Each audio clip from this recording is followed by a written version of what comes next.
Assalamualaikum warahmatullahi wabarakatuh. Nah, di video selanjutnya ini saya akan membahas bagaimana lingkup dari mikologi. Mikologi merupakan cabang ilmu pengetahuan yang mempelajari tentang fungi atau sering disebut dengan cendawan. Nah, kajian dalam mikologi ini antara lain taksonomi, fisiologi, bioteknologi, dan budidaya dari jamur. Fungi atau jamur yang mempunyai dinding sel ataupun inti sel yang jelas maka dikategorikan dalam tumbuhan. Nah, di dalam laboratorium jamur, bahwasanya patogen ini ditanam pada perbenihan saborot glukosa agar yang terdiri atas glukosa, pepton, agar, dan aqua. Penyakit yang disebabkan oleh jamur pada manusia yang terdiri atas mikosis superficial dan mikosis sistemik. Mikosis superficial yakni mikosis yang menyerang kulit, kuku, dan rambut terutama disebabkan oleh 3 genera jamur yaitu Trichopiton, Microsporum, dan Epidermophyton. Nah, contoh penyakitnya adalah yang pertama Tinea capitis, di mana Tinea capitis ini merupakan infeksi jamur yang menyerang stratum corneum, kulit kepala, dan rambut kepala. Disebabkan oleh genus Microsporum dan Trichopiton seperti Microsporum audoni, Microsporum canis, Trichopiton mentagrophytes, dan Trichopiton sulphurum. Adapun gejala penyakitnya, rambut yang terkena tampak kusam, mudah patah, dan tinggal potongan rambut pendek-pendek pada daerah yang botak. Nah, ini contohnya pada penyakit Tinea capitis. Kemudian gejala penyakitnya ini mengalami infeksi yang berat, kulit kepala menjadi edematous dan bernanah. Setelah sembuh dari penyakitnya, botaknya ini bisa hilang ataupun menetap.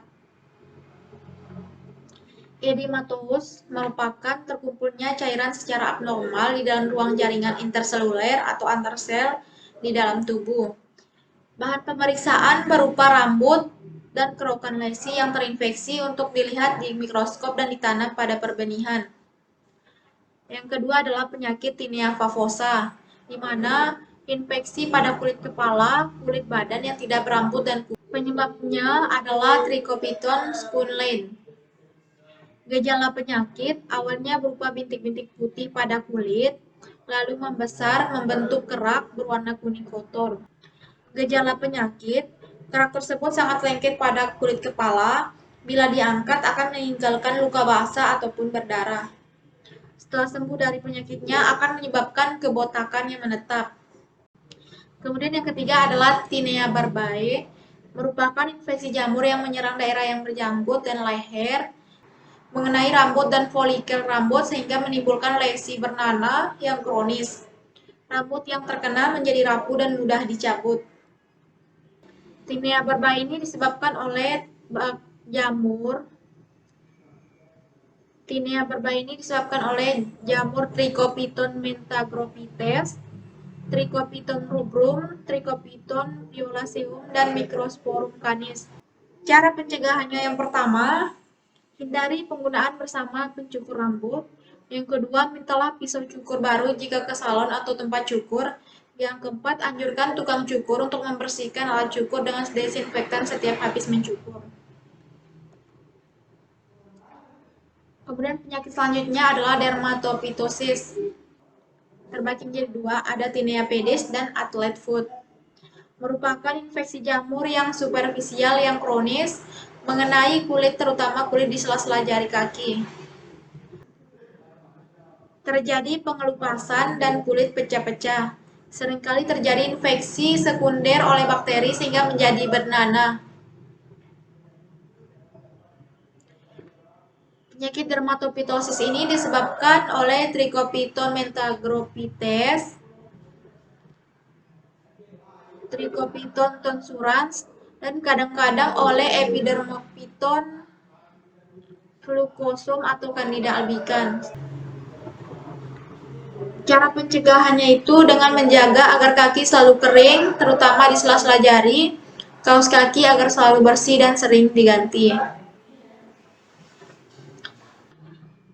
Kemudian penyakit selanjutnya adalah Tinea cruris, di mana masuk pada bagian mikosis superficial yang mengenai paha bagian dalam, Bahkan pada kasus lain dapat pula mengenai kulit sekitarnya, daerah skrotum, perut, ketiak, dan perineum. Perineum ini merupakan daerah antara kedua belah paha. Pada laki-laki dibatasi oleh skrotum dan anus, dan pada wanita dibatasi oleh vulva dan anus.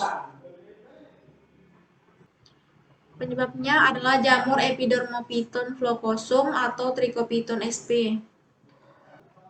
Cara pencegahannya adalah dengan menjaga higienis pribadi, tidak meminjam pakaian dan handuk dari penderita. Kemudian selanjutnya adalah tinea versicolor, di mana gejalanya itu berupa muncul bercak putih kekuningan disertai rasa gatal, biasanya pada kulit, dada, bahu, punggung, leher, perut, dan aksila. Pada penyembuhan daerah yang terkena biasanya mengalami depigmentasi dalam waktu yang relatif lama. Penyebabnya adalah jamur Malassezia furfur. Cara pencegahannya ini dengan menjaga kebersihan badan dan pakaian serta menghindari penularan. Kemudian selanjutnya adalah Tinea circinata, yang dimana berbentuk bulat, terjadi pengelupasan lesi kulit disertai rasa gatal.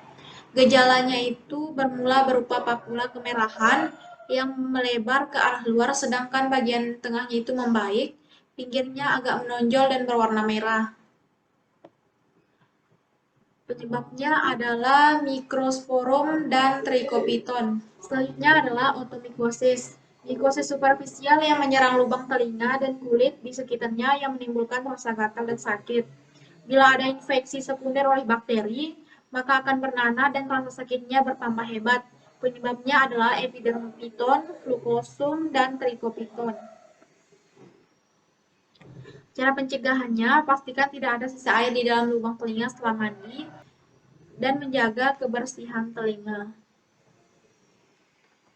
Yang mikosis sistemik, nah mikosis sistemik ini merupakan mikosis yang menyerang alat-alat dalam seperti jaringan subkutan, paru-paru, ginjal, jantung, mukosa mulut, usus, dan vagina.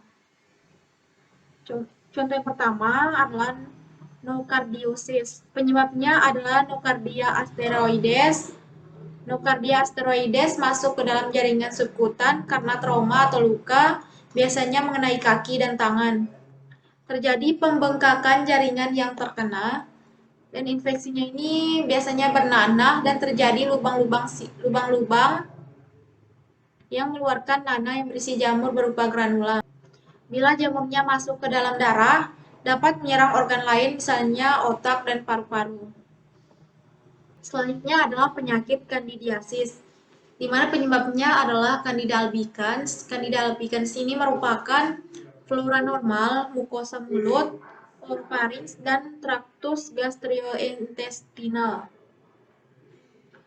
Infeksinya ini terjadi karena adanya faktor predisposisi, misalnya diabetes, AIDS, daerah kulit yang lembab, dan obesitas. Kandidiasis pada mukosa mulut dan vagina sering terjadi karena pengobatan antibakteri yang lama yang menyebabkan berkurangnya flora normal di daerah tersebut. Kandidiasis dapat mengenai kulit, kuku, atau organ lain seperti ginjal, jantung, ataupun paru-paru. Itulah pembahasan mengenai beberapa jenis jamur yang dapat menyebabkan penyakit. Sekian, wassalamualaikum warahmatullahi wabarakatuh.